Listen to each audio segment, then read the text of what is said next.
To finish chapter 6, we have a section on logistic regression, but everything here stays the same. I should have just put this into the previous example of video. It's the same thing. So if you checked out my linear regression, if you've got this down, it's exactly the same. The only thing you would need to remember is that logistic is this idea that there's some cap. Like the example from the book was about a flu epidemic. If how far is it going to spread through this town of 1,000 people? Well, if there's 1,000 people in the town, you could never get above that limit of 1,000. That would be the max.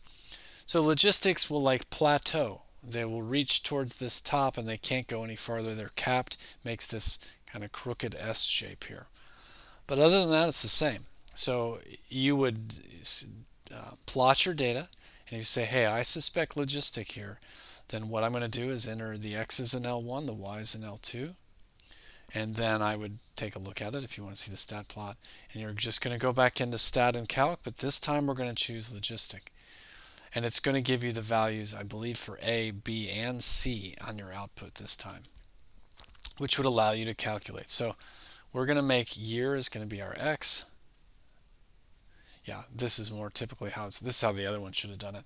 We're going to start with x equals 0 being 1995. So I'd enter that as 0, that is 1, 2, and this is my y. So just be careful of how they want you to treat the x values. But otherwise, it's the same. So we crunch that in our calculator. We've got the C is 105.73.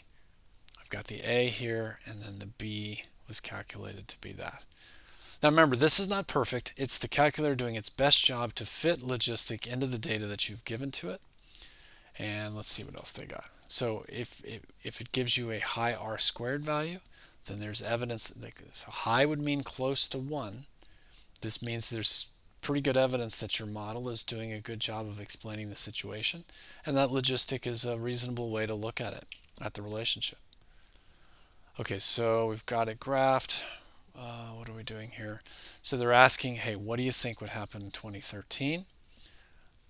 I don't remember where the data started, but that turns out to be x is 18 based on what we started with. So that's 18 years from when we started. We plug that in for x, we crunch it, and so we're making predictions off of this model.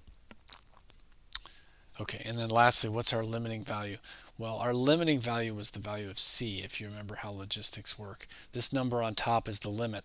Like my population of 1,000 people, I can't cross that. Well, in this situation, it's about 105. I might call this 106, but either way. So it's about 105. That's the max we could possibly get. Oh, I see. Hold on. In the context here, they're trying to tell you that, okay, this was a percentage of Americans who have cell phones. So their point is, well, 105% is obviously too much. So even though the logistic model said this, it's not speaking to the reality that 100% would be the most we could do. So C equal to 100 would be the one that makes some sense with reality there. Okay, so again, same idea. I'm not going to crunch this. It's the same thing each time. But this is going to, they want us to start with that being 0, this being 1, 2, etc. So here's my L1s. Here's my L2s. Once I've got them in, you could plot it if you want, but you're going to see something that appears like it could be logistic. And then you're just going to go into edit, stat, and go into edit, and hold on, I forget what it is. Stat, and then calc, and you're going to choose logistic. And it should give you the A, the B, and the C.